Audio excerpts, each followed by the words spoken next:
I think if I was still in the UK, I probably still wouldn't know how to like talk to girls. I mean, you read about like the incel community in the US or whatever, they're there by the grace of God, go I. When you go to someone's house, even unannounced, there's always like a full banquet waiting for you. Whereas in the UK, we would go to like see my parents, which was a kind of planned visit, and there just wasn't any lunch provided. We kind of had to make do, and Gabi was like, when are they going to sell this lunch? In the UK, you'd just be like, okay, well, it's been lovely to see you, but now I have to leave.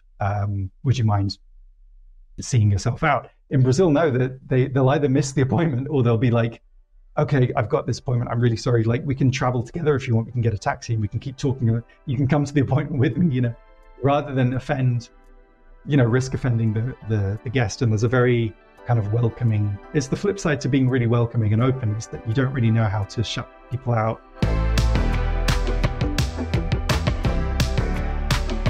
Hello and welcome to another episode of the Dating Beyond Borders podcast. Today I'm excited to welcome Freddy, who moved from London, UK to Sao Paulo and has been living there for 9 years. We'll dive into what it's like being a gringo in Brazil, exploring the cultural differences and the culture shock that Freddy has experienced and still navigates daily, and what it's like being in a relationship with a Brazilian woman. So welcome, Freddy. Hi, thank you for having me. It's a pleasure to be here, and excited to talk about all of those things.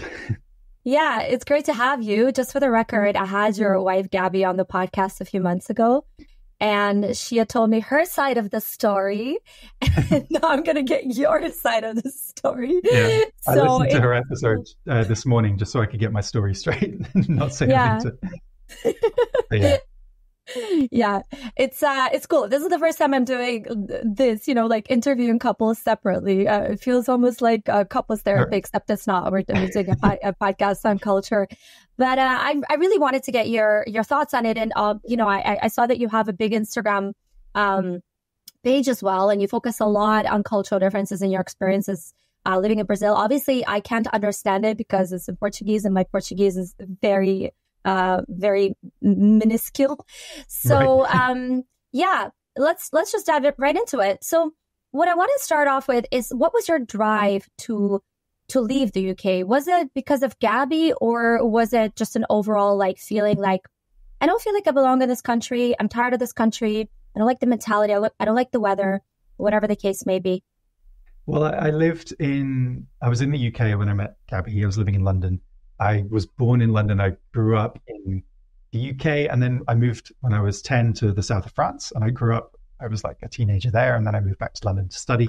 So I was kind of back and forth between those two countries, and I didn't really feel like I was British, because my formative years were in France, and I was in quite an international environment there. And so I did consider, after I graduated, I went to Paris for a year just to see what it was like living abroad. I wasn't really committed to living in London forever, because it seemed like London is where you go to as a young man to graduate and meet people and get a head start. But then a lot of my friends after a certain point decided they were going to leave, and my family as well. They moved away from the UK because it's just really expensive, and as you say, the weather is horrible, and and I had that background in another country, so I knew there was another option available. And then, but I didn't really have any, I wasn't, I didn't have a drive to go and live somewhere else necessarily until I met Gabi, who came over from Brazil to see her friend, who was dating a friend of mine at the time. And she just came over for New Year's one year, and we met and hit it off. And then I decided to go and see her in Brazil, and I really liked what I saw of Brazil in the first week I spent there.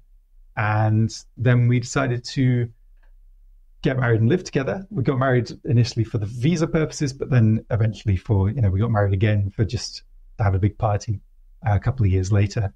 And I really liked Brazil, and we tried living together actually in London to begin with for 6 months, but I feel like it was just too cold and grey, and Gabi also couldn't really work or study in the way that she was used to there because of visa issues. And at the time I could work from anywhere because I was working from home. Before that was a whole fashionable thing to do. And so it made a lot more sense for us to then move to Brazil, and kind of she had her whole friends and family here, and I could just I came back a lot to Europe as well for work, so I could see my family, and it ended up being quite a good arrangement. And then I just fell in love with Brazil and decided I wanted to stay there for good. So I initially left for love. Yeah, long story short. But I think it is important that you were already like kind of in the mind space that you were thinking, okay, I don't think I want to stay in the UK. Because if she had met you and you fell in love, but you're just like, no, the UK is my home, I'm going to live here forever, that would have made things a lot more difficult, right? You would have had to find another place, maybe Portugal or somewhere kind of in the between of both worlds. So that was like a good thing already. And the fact that you're remote as well. I'm remote myself, of course. And that makes things easier. We're more open to just moving for love and those kind of things that people cannot do, and just to win, you know?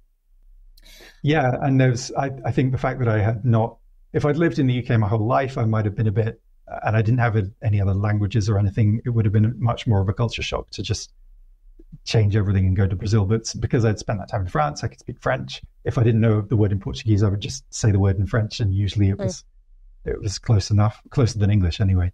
That helped a lot in just being able to make the move quite seamless. Yeah, you had more of an international mindset, it looks like. And it's true, definitely, that knowing other languages, and of course it's a Romance language, closer. It is. It makes things easier. And so what did you know of, have you been to Brazil before you went with Gabi or no? No, it was my first time was just getting there, and her whole family came to pick me up from the airport, and they took me straight to the beach because it was Carnival week. So no one was doing any work, and I just spent like a long weekend there, and I was like, oh wow, is it always like this, you know? But then we came back to Sao Paulo, and I saw the city, and it was really, even as someone who was living in London at the time, it kind of blew my mind how huge the place was, and just and I've got used to it since then. But it was a big culture shock for me. I'd never been to South America at all before then, and I only really had the vaguest notion of like, you know, football and samba and the Amazon rainforest. And I'd learned a bit of Portuguese in the couple of months since we'd met. I was doing Duolingo, and we started to talk in Portuguese because I wanted to be at least somewhat fluent by the time I met her family. But it was a lot all at once. I mean, it's not just the language, it's the way people behave and like approach you. And it's completely different to the UK, as I'm sure we'll discuss. Yeah, I you know me, I really want to get into this. This is like my bread and butter of what I do. But when you talk about Sao Paulo, because there's one thing to like fly across the world and in general go to a completely new country, but then Brazil on top of that, which is just it's very unique, and on top of that, Sao Paulo, which is like the most populated, one of the most populated. Is it the most populated city in the world? It's one of, at least. I know it's in the top five. Yeah.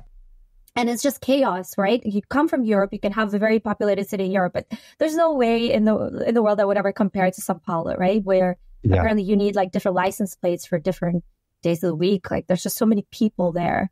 Yeah. I think the only way you can keep it in your head and not go mad is to consider, like I live in the north, Zona Norte it's called, and that is a small city in itself. And you just kind of abstract the rest of it, and are like, okay, I'll cross that bridge literally when it comes to it, and you cross the bridge and go to other parts. But when you're in your home territory, you just consider like the northern zone and say like, oh, I'm from the northern zone.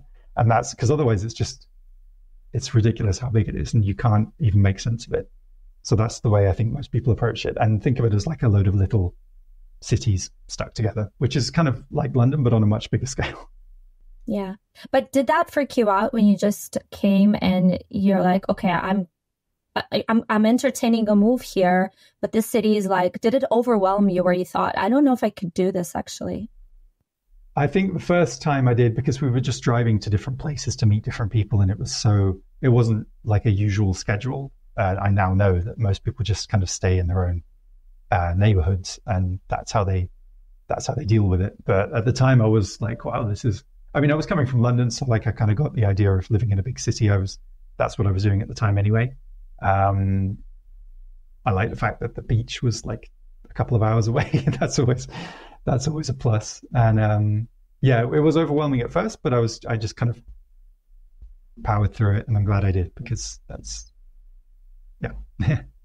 What did your family think about you moving to Brazil? It was kind of out of the blue for them because I'd never really had any like long-term relationships with anyone, and I think they kind of thought I was about to come out to them, and then I said, "Oh no, I've got this girlfriend, and by the way, we're engaged, and I'm going to go over there in the next month to get married, and I'd love for you to come with me." And they're like, "Oh wow, where's all this coming from?" And no, I think they were quite open about it. I mean, because they'd moved to another country when I was 10, and they'd kind of taken me out of school and everything. So I think they were used to making big, and I think their upbringing, they'd lived in lots of different places too, like Africa. My dad lived in Canada for a long time. Both my parents lived in Africa at some point during their childhood. So they were already a lot more open to just moving around than most British people, I suppose. And I said, I had to speak to my boss as well and say, like, look, do you mind me working from Brazil? And he at the time was working from the Caribbean. So I was like, yeah, sure. It'd be pretty hypocritical of me to say that you can't work from Brazil. And then the deal I made was every time I need to come back to Europe for work, I would pay for my transport, basically. And he was like, okay, that's fair enough. And I told my parents, well, I'm going to be coming back a lot for work, so I'll see you about as regularly as I would have seen them anyway, because they were living in France and I was living in the UK. So it wasn't like we saw each other every weekend anyway. And it has been like important to me to keep that up ever since, and tried to get back there at least once a year to see my friends and family there.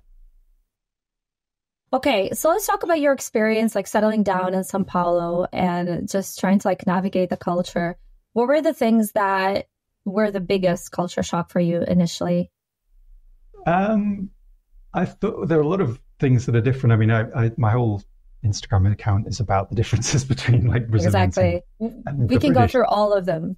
Yeah, I mean, well, first of all, I thought it was strange how no one went out in midweek, because in London, like, there's always stuff going on every day of the week, and you go out and it's like open mic nights and comedy clubs and pub quizzes, and there's always something to get out of the house, because I think people want to get out of the house there and go somewhere warm and see friendly people and just disassociate for a bit. And here it's very much like you go out at the weekend and see your friends, and then the rest of the time you just spend at home, like getting stuff done and, you know, watching Netflix and stuff. And I think it's partly to do with the size of the city, because it's difficult to get around.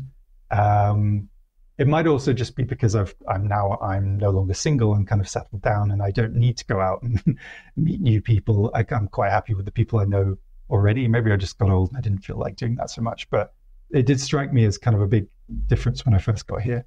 It was like Tuesday night, and I was like, is this it? Are we going to stay here, stay indoors? And now I've got used to it and I quite like it. So, but that's interesting, because when we think of Brazil, we're like, people are partying all the time. I think people just assume everything is real, and, you know, people are just out partying on the beach all day long or all night long.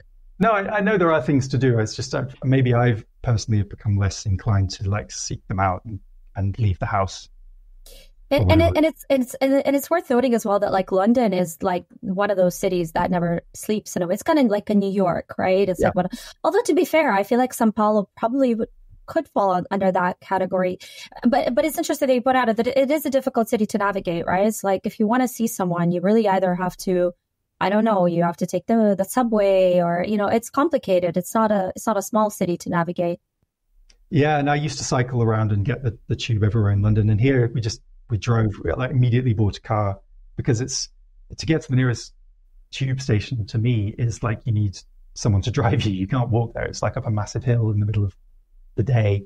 You could, if you really wanted to, or you could get a bus, but it would just take ages, and it's such a logistical nightmare that like cycling is out of the question because of the hills and the so yeah, that's one thing I kind of miss, just being able to get on a bike and go wherever really quickly. But you know, driving it's fine for me personally. It's a bit questionable on the macro scale, but that's something I'm coming to terms with. Hey guys, I just wanted to take a second to thank you all for tuning into this podcast. These podcasts take so much work, so any of your support is much appreciated. If you have a second, please go and give it a follow and a 5 stars if you really enjoyed it. Now, back to the episode. Mhm. Let's talk about the other ones. What about the people? What are the differences that you notice when it comes to the way people, communicate? Let's maybe talk about that. So everyone is very open and welcoming, and even if they don't know you, they'll try and strike up a conversation with you, which that was one thing that took me a long time to get used to, because in London, like, no one talks to each other. Gabi, I remember she when she came to live with me, she was like getting a bus to the tube to her course every day. And it was always the same people at the bus stop. And she was like, okay, I'm going to strike up a conversation and introduce myself, because that's what you do in Brazil. And in Brazil, it even gets to the point where people know each other so well that they have like a secret Santa at the end of the year and give by each other gifts, and like they're all on first name terms. And the first time she tried it, she was like, hi. And this, like, everyone just ignored her in stony silence. And one guy actually got up and walked off because he was so like shaken by the whole experience, and he just couldn't cope. And so that's a big difference. People here, like, if you get in a taxi, or if you go to the doctors, or like, I remember once I was at the gym in the changing rooms, and this guy walks up to me with no clothes on and was like, hey, how are you? I've seen you around, And I was like, okay, what's going on here? Is this normal? Like, what do I do? So I was just like polite about it. But also, like, if you're not in the mood and you feel like, and I'm very much not in the mood quite a lot because I'm quite introverted, you can just opt out and say, like, and just kind of let the conversation die out. It's not an aggressive friendliness. It's like, if it's just a pastime, but even that is very different to what I'd experienced in London, where even if you go to like a gathering of friends and it's friends of friends, it's almost like you kind of take turns to introduce yourself, and it's all very formal and like, well, my name's, and I know the host from my time at uni, and it's lovely to meet you all. And then it goes on to the next person, which is, again, something Gabi found hilarious when she first went there. Because in Brazil, it's just a free-for-all that everyone talks over each other. And if you want to get a word in edgeways, then you have to kind of impose yourself. So I think it caters to all different speeds, from hugely extroverted people to like very introverted people like myself. Everyone can like find their own niche. I think what Gabi struggled with in London is that she, as an outgoing, outspoken person, just couldn't find anyone to talk to. I mean, eventually she ended up speaking to like people from Latin America who were on her course and who were going through something similar. But in terms of actually speaking to local London people, it was very hard to, like, you need to build up those relationships for years. And even then, it's like, you don't really talk to each other much. You just kind of grunt and nod at each other and drink your pint in silence. It's not a very talkative society, in my experience.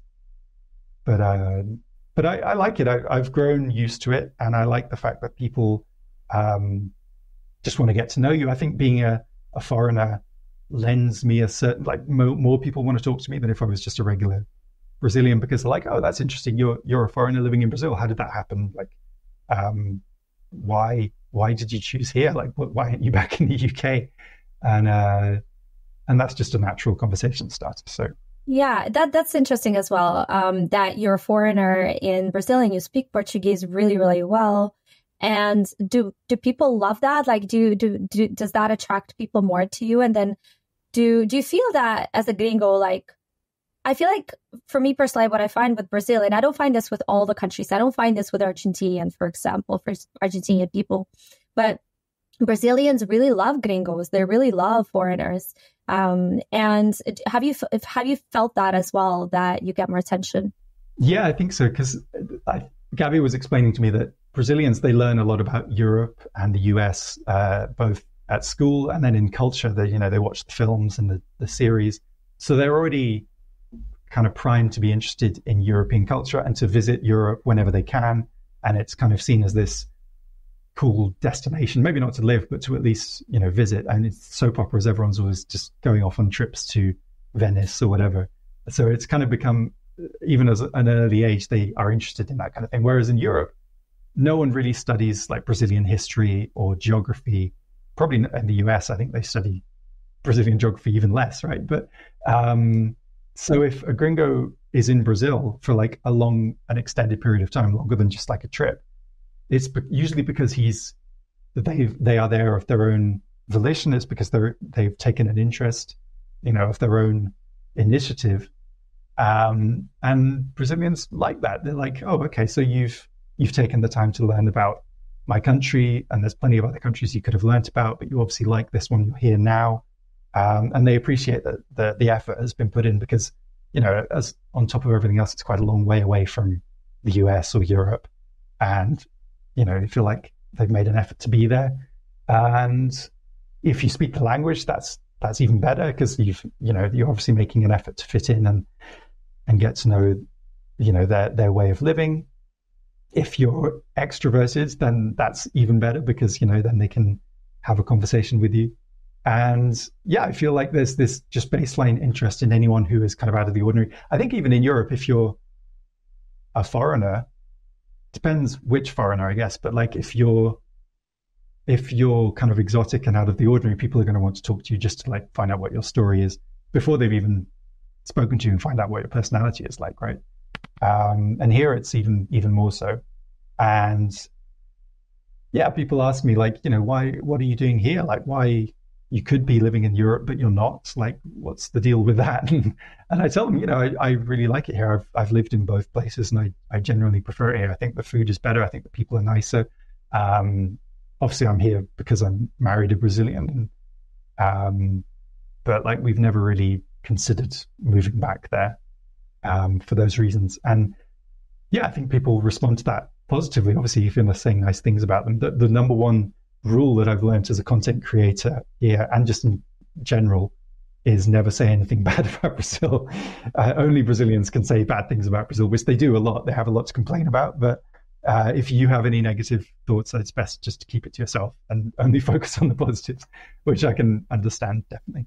Yeah, go on. Well, I haven't like dated here, as I've always just been like married ever since I arrived. So I don't know what the dating series scene is like as a gringo, but I have heard from gringo colleagues of mine that again, it does give you like a certain aura, which leads to it can be very successful, so I'm told. But yeah, I wouldn't know anything about them. Yeah, we did a video on would you rather date a foreigner or Brazilian, and I mean a lot of Brazilians that we interviewed actually dated foreigners, but it was funny because I remember like one of the videos I did, they were like, foreigners don't take enough showers because Brazilians, they really love taking their showers, and they have all these funny stereotypes, or they're too slow, they don't take enough time, they take too long to approach to so it's funny, but there is kind of this dream, it seems like for many women as well, to date foreigners, because maybe there is a sense that maybe I would love to hear your perspective on it if you know of any couples or any people that think that, but there's a sense that Brazilian guys, they're not very trustworthy. That's what a lot of Brazilian women think. And even with the comments that I get under my videos, right? Like when I say something positive about Brazilian guys, and I am dating a Brazilian guy, and I have to say he's not like that at all. He's very trustworthy, very like genuine person, but just for the record, his mom watches my videos, so I have to say that as well. But hi, Mom. She doesn't speak English, but she watches. But yeah, there's a sense that like Brazilian men are not trustworthy, and so like if you're going to go to the UK, if you're going to go to Germany or the Netherlands or Sweden or whatever, these guys are just going to treat you better. They may take more time, they may say less things, but they will be more genuine. So, what do you think about this? Well, as I said, I can't really say bad things about Brazilians or Brazilian men, but that is the general feeling I get from, especially as I'm married to Gabi, and most of her clients as a psychologist are women who are having hard time with relationships, usually with Brazilian men, and you hear all sorts of crazy stuff. And also we listen to a podcast called Não Inviabilize, which started off as like, this woman was like, oh, send me your funny stories about how you met or relationships or whatever. And it very quickly developed into this, like, just, it's mainly women and have these horrendous stories about men. It's all quite lighthearted and fair-handed, and it's told in a very objective way, but there's a lot of just terrible behavior, which of the type that you wouldn't even conceive. And I don't know what it's like in Europe, because I didn't date a lot in Europe. I wasn't really paying attention to the stereotypes. I was just trying to do my own thing, and I don't know what it's like. I don't know how it's evolved since I've been away. But it seems to me like if you come from somewhere else, then you are just from being from a different background, you're clearing that very low bar. And that doesn't mean obviously that all Brazilian men are like that. As you say, there are a lot of very nice people who I'm friends with, and a lot of Gabi's friends are dating guys who seem lovely. But there's always this initial distrust of like, one of the main things from this podcast is like the woman will say, oh, I met this guy and he was amazing and really attentive and complimented me and whatever, but he would disappear for like long periods of time and say that he worked on an oil rig or was like a traveling salesman. And we're like, okay, that means he's got a second family.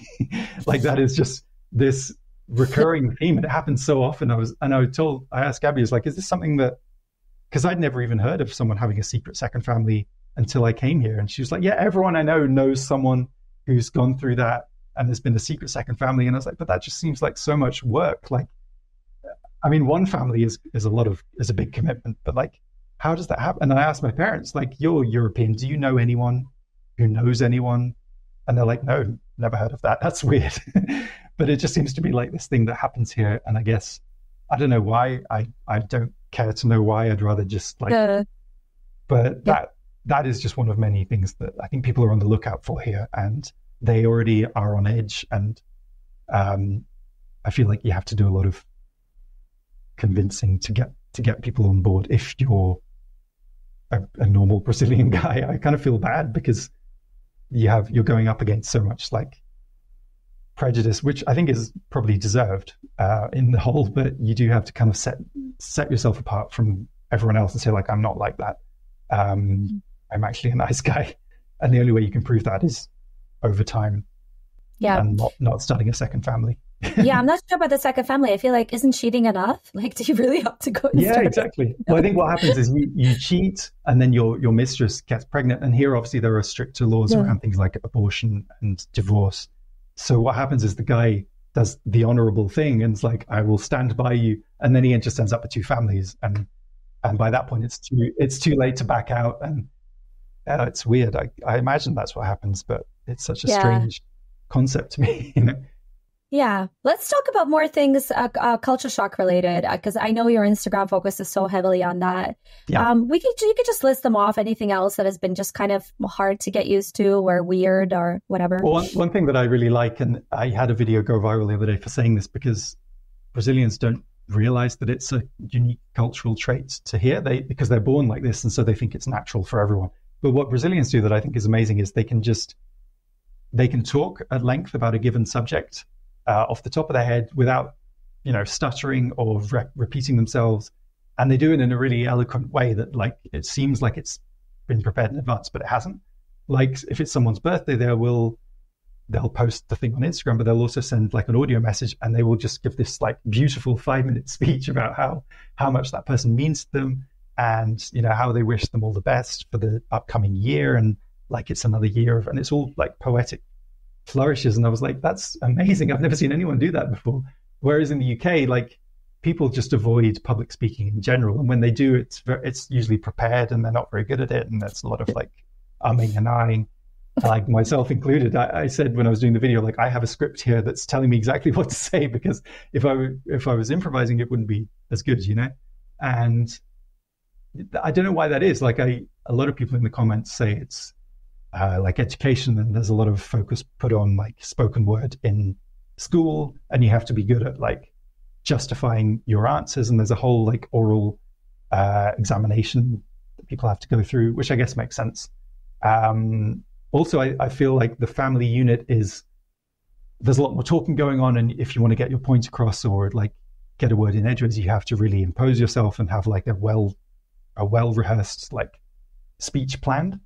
There's a lot of noise. I think the one thing that I can't really get used to here is how much background noise there is, like wherever you are. I guess because we live in a big city and there's a lot of like roadworks going on, but also they have these like carro de som, which are sound cars that just drive around with a massive loudspeaker on the back, like advertising like eggs or whatever they're selling. Or now it's the election year, so they're advertising like political candidates. And it's just like this never ending, and they are illegal. Like you're not supposed to do it, but no one really does anything about it. Like, there's no noise police. In London, there is a specific like noise police who will crack down on you if you do anything like that immediately, and people will tell on you and like ring up the police and say there's a guy outside, come and take him down, because there's just zero tolerance for that kind of thing. In Brazil, it's just very noisy all the time, and even if you go to the beach, there'll be a guy with like a huge speaker on his back, like pumping out this noise that you don't necessarily want to hear.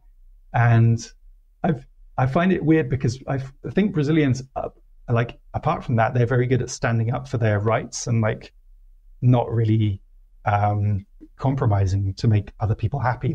They feel like they're entitled to, you know, peace and quiet or whatever, and or they're entitled to, you know, they've worked hard for their money, so they want the best deal, and they'll go elsewhere if it's too expensive. And they're usually quite unyielding, but for some reason, maybe because of like the upbringing in a very noisy environment, they just consider it normal to be noisy all the time. So that's another thing that I've actually tried and failed to get used to, but it is what it is. Yeah, I when I was in Mexico City, that used to annoy me so much, and I just thought, what is the point? Like, what are we in the 1990s? Is this still the form of advertisement? Like, we have enough. You can use online, you know, digital media, whatever. There's so many ways that you can promote your product. Yeah. Like, but eggs for this many reais, like but it's like for old people, they're like, oh, eggs, you know, and then they go buy I imagine that's the audience, because they always do the same route, and I think the same people always come down from the towers to like buy. And I walk by them and I think, oh, that's actually quite a good deal, that I refuse to buy, like, out of principle because of how much the noise pollution, you know. But the first point that you raised is also very interesting to me. I used to teach English, and I worked in an international school, and the majority of my students were either Asian, Japanese, or Brazilian. And I love this example because it really illustrates really well how Brazilians are, where Japanese people come very early to classes. They would have everything prepared. Everything would be written down. They would carefully jot the notes, like following my every word. But when it came to speaking and actually saying something, they got so nervous. And Brazilians, on the other hand, would waltz in late. They were always partying because they were in Canada for the summer, you know. Right. And they wrote nothing down. They didn't do anything. But somehow, out of the two, the Brazilians' like fluency got so much better than the Japanese, simply because they were just not afraid to improvise. They were like, I had this one kid, Rodrigo, I can't do the accent. He would get up in front of the class and he would just be like talking about, he's like, hi guys, today I wanted to talk about my operation on my third nipple. Like, everything was, you know, you could talk about anything.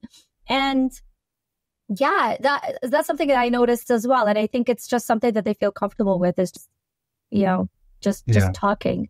Maybe that's why Brazilian men have so much, you know, managed to sweep you off your feet, you know, despite all the red flags or whatever that people have about them, because they talk a good game, you know, there's never a dull moment. There's never a lull in the conversation. I agree. And I think vocality and tactility are two very Brazilian traits. And I don't want to say that all Brazilians have them, but I would say a large percentage of Brazilians are very vocal and very physical. And I think you can be introverted, you can be extroverted, but still this like physicality, I think, is unlike.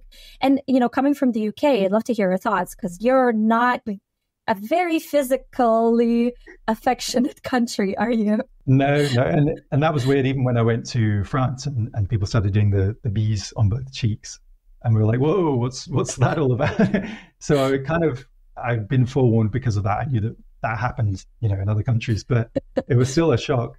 And I think it's great. You know, I think the English should be more hands-on, and like, you know, I think it's a good way of showing that you're comfortable being around people, you know, within limits, obviously, that you shouldn't overstep the boundaries or whatever. But I like that I like the vocality and the tactility, as you say. I think it puts you at ease, you know, it gets you talking yourself, because, you know, you feel like you have to meet them halfway. I think it's one of the things I like about living here. When it comes to Gabi, and when you guys started dating, did you have any kind of cultural, you know, those situations where you had some misunderstandings, or where you just, there was a bit of a clash there? Yeah, definitely. At the beginning, there was this, there was a kind of lack of directness. So we would have an argument about, I forget what, and I forget who was right and who was wrong, but she would go very quiet, and just basically wait for me to approach her and say, like, look, I'm sorry, here's what went wrong, here's how I can make it right. But I interpreted it as just, well, she wants to be on her own for a while and she wants to be left in peace. So I just left her to it. And Gabi eventually realized that I wasn't coming to talk to her. And she got really like more angry and was like, and walked up to me and said, like, okay, here's where you went wrong. But from then on, we actually established that it was important to communicate and not do this whole like game where you have to guess who did what wrong. And like, if you don't know what you did wrong, I'm not going to tell you, kind of thing. It's better to just say, if you feel like something's wrong, you just say, okay, hold up. What's the problem? How do we move past it? Because life is too short to just dance around it like this. And I think that was difficult for her because she was used to this kind of unspoken drama of, the guy has to beg forgiveness or whatever, and I'm not going to give him any clues. But to me, it was just, I feel like it's, you go to a doctor and say, like, there's something wrong with me, but I'm not going to tell you what it is, and it's up to you to find out. You're the doctor.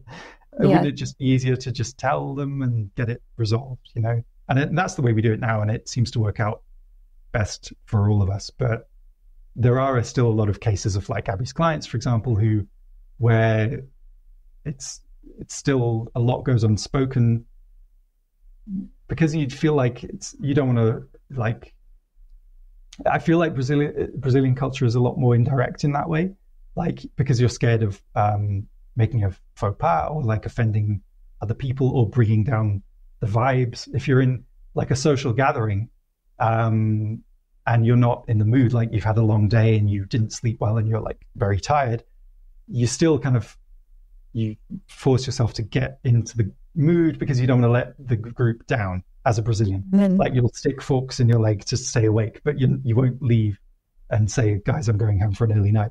Whereas I have always been like, if I'm not enjoying myself, I will just say so and be like, guys, I'm sorry, can we do this some other time, and just leave. Or often I'll just fall asleep at the table and Gabi will be like mortified and say, like, sorry guys, he's not. So I think there's a lot more just directness about what you want. And another example is, like, in Brazil, if someone comes around to your house unannounced just to say hi, like, you'll be happy to see them. But if you've got an appointment later that afternoon, like in the UK, you'd just be like, okay, well, it's been lovely to see you, but now I have to leave. Would you mind seeing yourself out? In Brazil, no, they'll either miss the appointment or they'll be like, okay, I've got this appointment. I'm really sorry. Like, we can travel together if you want. We can get a taxi and we can keep talking. You can come to the appointment with me, rather than risk offending the guest. And there's a very kind of welcoming, it's the flip side to being really welcoming and open, is that you don't really know how to shut people out. You're scared that no matter how you do it, you're going to offend them and you'll never hear from them again. I don't know what the thinking is, but there's much more of a kind of communal atmosphere where the needs of the group are greater than the need of the individual. Kind of. Yeah. And it's like they have this superstition where if you want someone to leave, you hang a broom up behind the door, and that is supposed to like expel, they'll get the message and they'll leave. But that only arose because there's no tradition of saying, no, like, I would like you to leave now because I have other things to do. It's not a good time, I think. Yeah, that's such a fascinating topic, because when Gabi, during our podcast, she said, Freddy, he's so direct. And I went, wait, Gabi, he's British. And if you ask any European in Europe, like, what is the most indirect country in Europe, they will say the UK, right? But I find it so fascinating because, again, yeah, it is, right? But when you compare, yeah, for sure, UK to like Germany, yes. But when you compare UK to Brazil, the Brits are still more direct, right? And I find that you're so right with like the positivity and making others feel welcomed. And like, if you're feeling down, it doesn't matter because it's all about making the other person feel welcomed and happy. And so you put your needs, lesser than others. However, what I find could be at stake is that wouldn't that cause Brazilians to have a lot of frustration build up, like where they feel like, I really want to say no, like I don't want to see this person, but I can't. I'm the kind of person that sometimes overpromises because I have so much empathy that I don't want to hurt the person. So it's easier sometimes just to say, yeah, we should do this, and then not deliver. And I'm trying to work so hard at being the kind of person that just says like, I'm sorry, I really can't. That's it, and feel comfortable with that answer. Because in the long run, I feel like people believe you more, and actually it doesn't hurt people that badly as you think. But if the whole culture is centered around the premise that you're rude if you do that, then it becomes really hard to put your needs above other people's, right? Yeah, and it reaches these amazing proportions where like you'll have a wedding and where every person you invite is going to cost a lot because you have to feed them and like they have to travel, whatever. And you still have couples who are like, well, I think we should invite, my gym instructor's partner because otherwise they'll feel left out. These people you've never even met before, but like it's this whole web of social, and it'll all come crumbling down if you say no to one person kind of thing. And I feel like in the UK, like not many people are friends. Like you don't have big friend groups, but the people you are friends with, you know that you are genuinely friends with them and you want to see each other, and it's kind of very authentic, because to put yourself through the hell of talking to other people, you must really care for that person to put yourself in that situation. Whereas in Brazil, everyone talks to each other, so it's kind of hard to know where you stand with everyone. I remember when I first arrived, a lot of my friends I made through Gabi's friends, who were then going out with guys, and I was like, okay, I should get to know them, and we would get on really well. And then and then I'd say like, oh, we're going out to meet X and Y, right? And Gabi would be like, no, she's broken up with him and you'll never see him again. And now I almost made fun. It's like, you just need to wait until they are actually married before you commit yourself to making friends with them, because otherwise they could just be gone the next day and never heard from again. So it is kind of hard to get your bearings and know when someone genuinely wants to see you, or they're just like going through the motions or out of politeness. But I agree with you that in every other sense, I think the British are a lot less direct because they don't make eye contact and they don't talk to you, and they don't, and they will speak their mind kind of thing. But I feel like in that one sense of social relations, I think the British are quite straightforward, and I think I would probably say other Europeans are even more straightforward. Like if a Dutch person doesn't want to see you, they will tell you. Just from like some friends of friends I know. I don't want to like generalize against the whole Dutch people. No, it's true though. It is a quality. Of course, some like I feel like it's all on a spectrum, isn't it? Like, yeah, okay, Dutch, like you could be lesser direct, more direct, but you're still going to be more direct overall than an average Brazilian, who can also be more to less direct, right? So while it's all on a spectrum, then we kind of look at it as like one is still more than the other. And that can make it really interesting. I have a Dutch friend who's in a relationship with a Brazilian guy, and of course they're dealing with a lot of this stuff where he's always like positive, and he's always like not so direct, and she's very direct. And even I'm Russian, and Russians are very direct. And I've noticed that I have a big dislike. While I like positivity and people being polite, I don't like people being rude to my face. But I also have a really like sixth sense for fluff and dishonesty. And it kind of irks me when I hear things that are just like, oh, like very like polite and just like not to hurt anybody as well. So sometimes I've noticed with my own communication, the guy I'm dating, he says like, you're very direct. And I didn't realize that before, but it's that cultural difference, because he's not as direct, but he's more direct than an average Brazilian, I would say. Right. But it is interesting. And have you and Gabi experienced anything else that was just like a cultural thing, or not so many things? Yeah, I mean, related to that is making plans to see people. Like, it's usually when you're like separating, you've seen each other and you're like, oh, we should see each other again next week or whatever. And I think Gabi mentioned this when she was on the show as well. Right. Like, you'd say, oh yeah, we should have coffee tomorrow.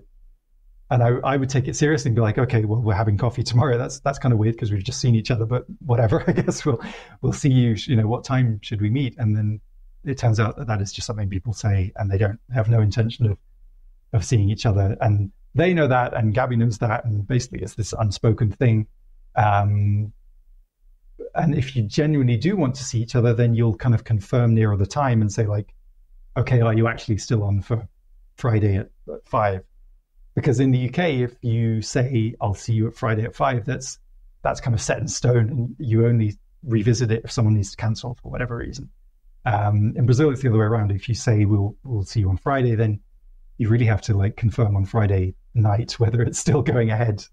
And it's kind of, I've learned, especially at weekends, to not even think about like times or, I feel like if it's going to happen, it'll just happen, and there's not much you can do either way. So just sit back and enjoy it. You know, it's like nailing water to the wall. It can't be done.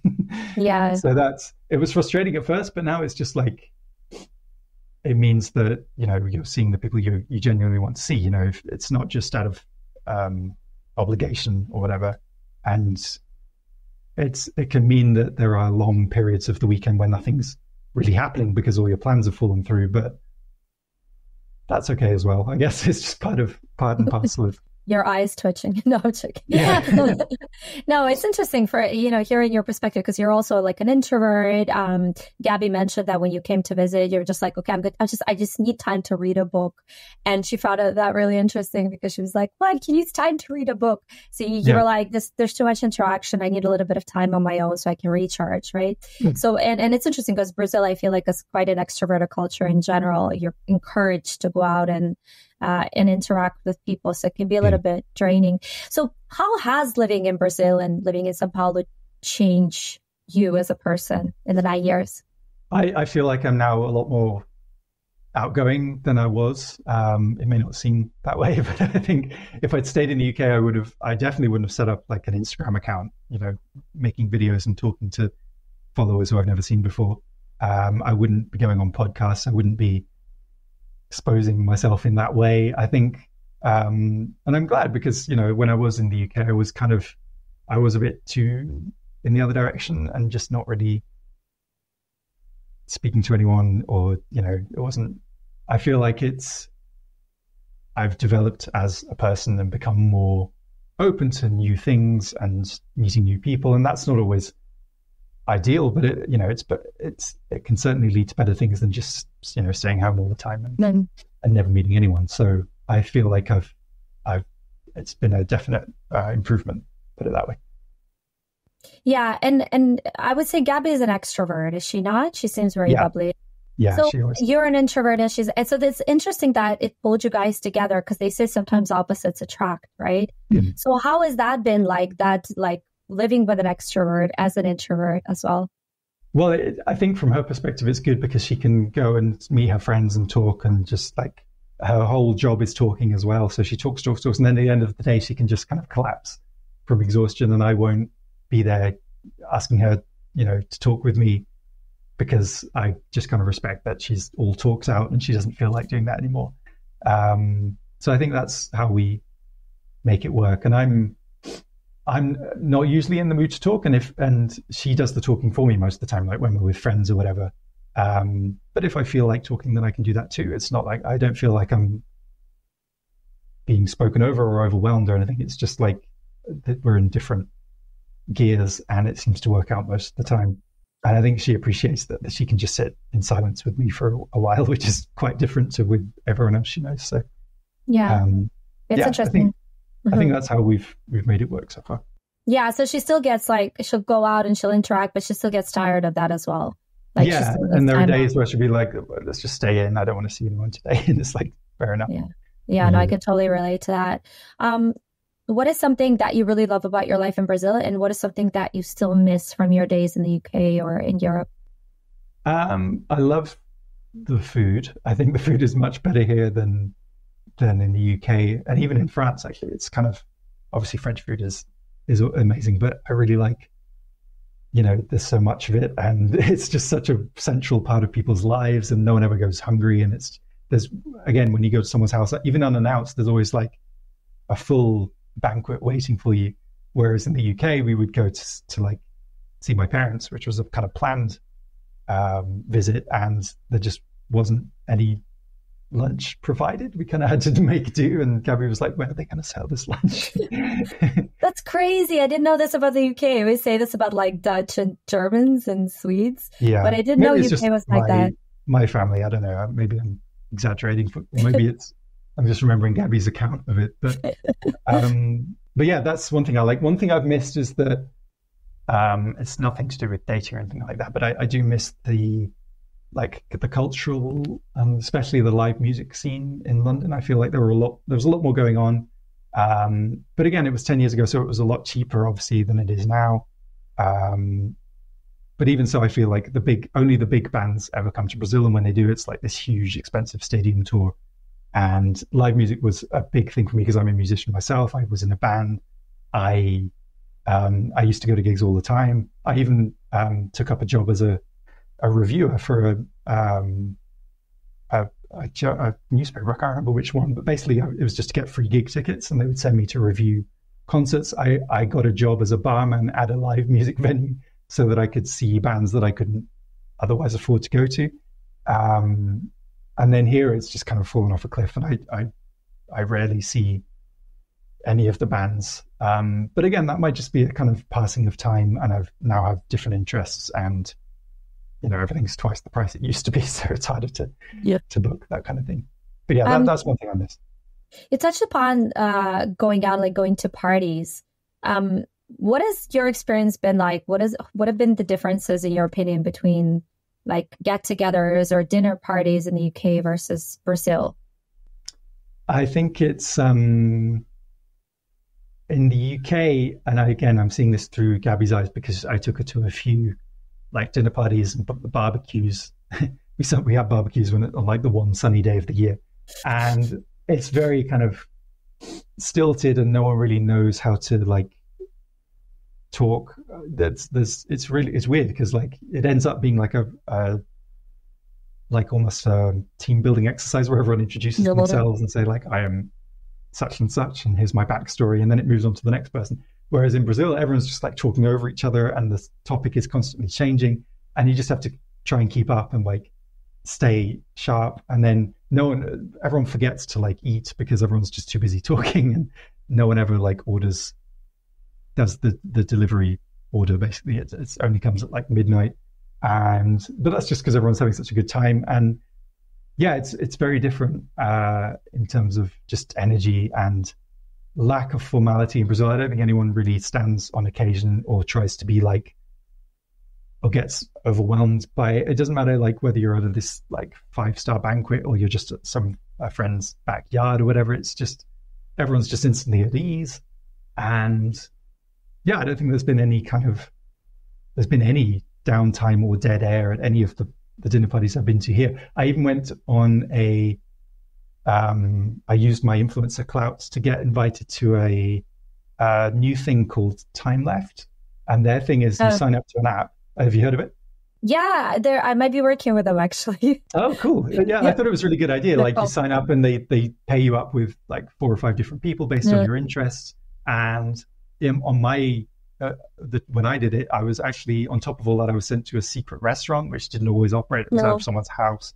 So it was very kind of like cobbled together and thrown. And even then it was just like, everyone just got on and was talking about their deepest secrets and fears. And it was quite an interesting evening. And then we never saw each other again. It was just over like that. And that would, I don't know if that would happen in the UK. Even I know Time Left probably have an app there, but I don't know if it would be as much of a success as it is in Brazil. Do you get any kind of reverse culture shocks every time you travel to the UK? Do you go like, oh, people here are really X, Y, Z? Well, I was watching Love is Blind, the UK version that came out the other week. And one thing that I noticed that I never even picked up on before with the British is that when they are nervous and they're talking about like, because in the pods, I don't know if you watch it, they have like these blind dates in the pods and they have to propose. And then if the other person says yes, then they see each other face to face and they start like living together as a couple.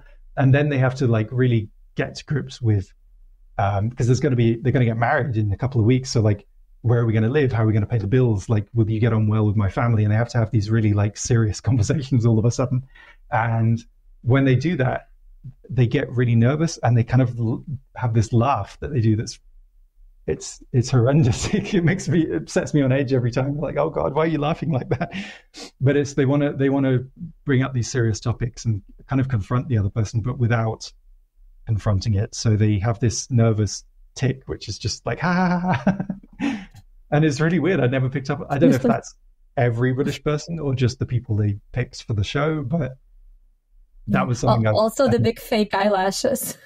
Yeah, that's another thing. And leopard print. Yeah, and everyone's very like muscular now, and it's strange. But again, maybe that's just. I love it. I was like in a hotel in Mexico. You could tell the British tourists sometimes, because UK, it's very classist. It's very like, you could have so many different people from UK, right? But like, especially like northern part of the UK, like Liverpool, Manchester. It's just funny. Like when they dress up, they really go for it. Yeah, and it's and then they're also quite loud as well. But it's funny. All the leopard prints come out. All the like crazy tans. British people abroad are just, they can change completely. It's like they love vacation. Yeah. My mum actually, she lives in the south of France, so she sees a lot of tourists. And she was saying to me the other day, there are all these like British young people, and they all look exactly the same. Like they all have the same like plastic surgery and look. And I don't know how I would cope if that were me, because like, how do you stand out?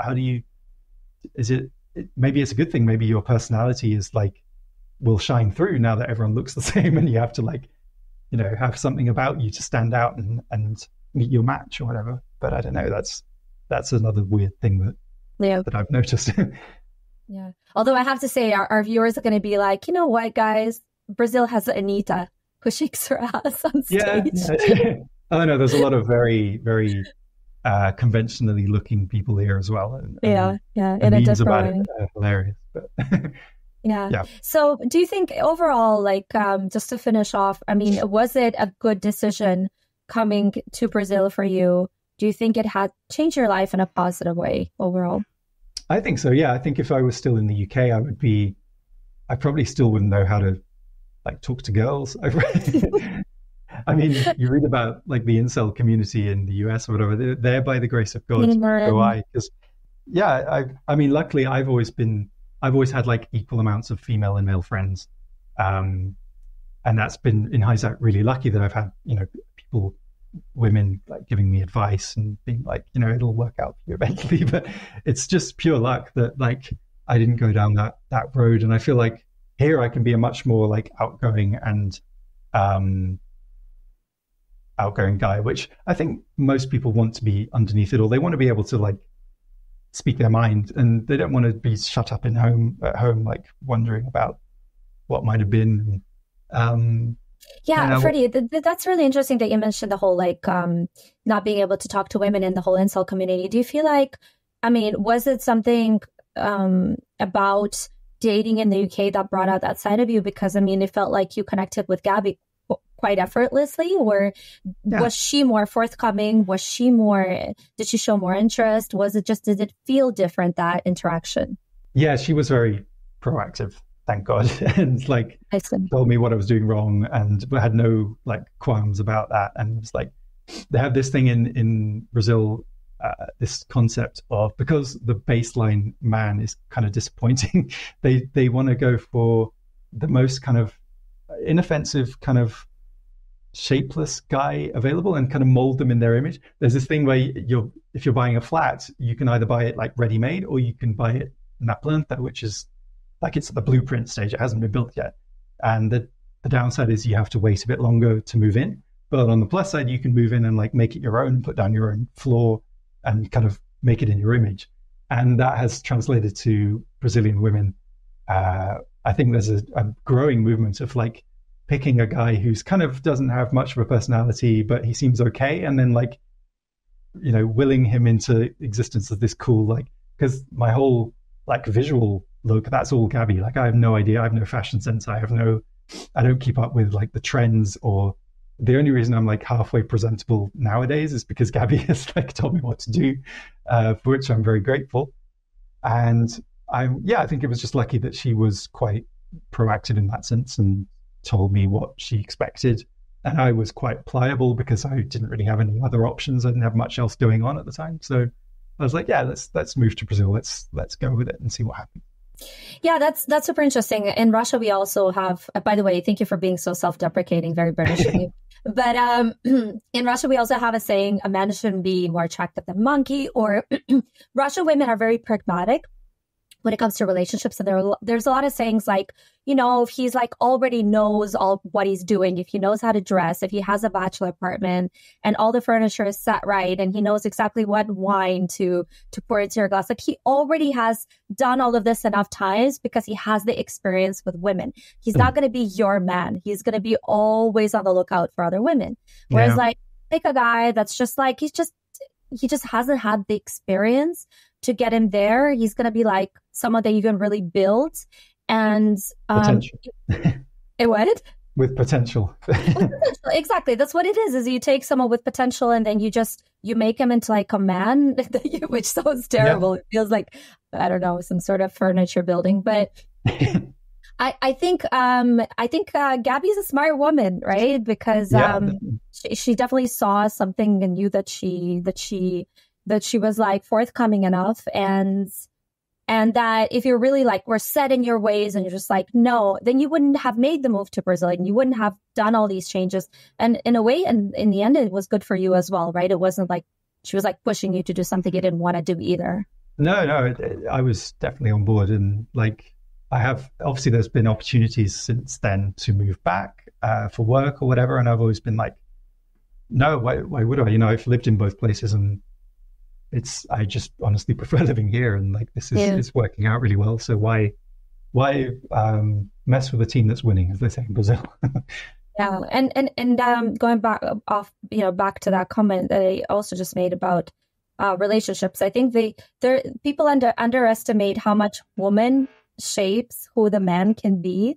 Like people just don't realize it when they see a couple or when they see a man. Like maybe before he didn't start off this way. Like there's always some influence of a woman, because women, we have a different perception. Like, you know, you can be dating a guy and he's just like, he's so good at his work, but his apartment is a mess. He doesn't know. He doesn't have the time or the knowledge, because he's not like some sex obsessed bachelor. He's like always thinking about these things, right? So I think that's always well, especially in Brazil, because here the custom is, you know, in the UK you kind of leave home at 18 and you have to make your own way and get your own job, and or at least I did. I don't know many people there who carried on living with it. If they moved back in with their parents after university, then something has gone wrong, you know.